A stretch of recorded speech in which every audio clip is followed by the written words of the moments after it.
Le paradoxe de notre époque est que nous avons plus de connaissances, mais moins de patience et de tolérance. Des autoroutes plus larges, mais des points de vue plus étroits. On dépense plus, mais on a moins.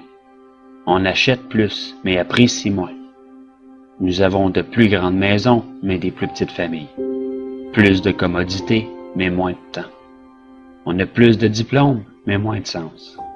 Plus d'éducation, mais moins de jugement. Plus d'experts, mais plus de problèmes. Plus de médicaments, mais moins de bien-être. On boit bien trop, on fume bien trop, on dépense sans réfléchir, puis on rit pas assez.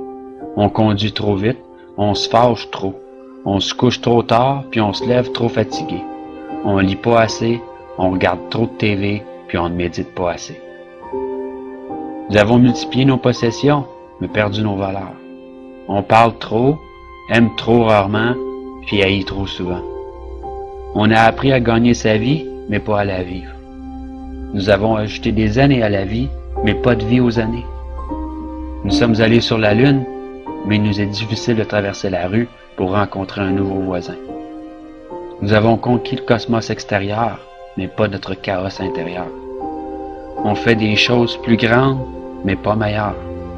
Nous avons plus d'hygiène, mais nous avons pollué même notre âme. Nous avons conquis l'atome, mais pas nos préjugés. On écrit plus, mais apprend moins. Nous planifions plus, mais accomplissons moins. On a appris à se stresser, mais pas à patienter. Nous construisons des ordinateurs pour retenir plus d'informations, produire plus de copies que jamais auparavant, mais nous communiquons de moins en moins. Nous sommes à l'ère de la restauration rapide, mais de la digestion lente. Des grands hommes, mais des petites personnalités. Des profits records, mais des relations superficielles. Nous sommes à l'ère de 2 revenus, mais avec plus de divorces. Des maisons plus fancy, mais avec des foyers brisés. Nous sommes à l'ère des courts voyages, des couches jetables, des basses mœurs, des nuits sans lendemain, de l'obésité et des pilules qui font n'importe quoi, de donner du pep à endormir, à tuer. Nous sommes à l'ère des showrooms bien remplis avec des entrepôts vides. Rappelez-vous de dire « je t'aime » à votre partenaire et à vos bien-aimés. Mais surtout, pensez-le. Une bise et une accolade soulageront un mal lorsque sincère.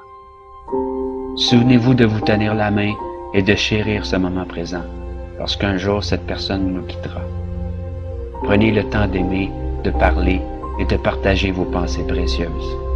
Et n'oubliez jamais que la vie ne se mesure pas au nombre de souffles que vous prenez, mais par les moments qui nous coupent le souffle.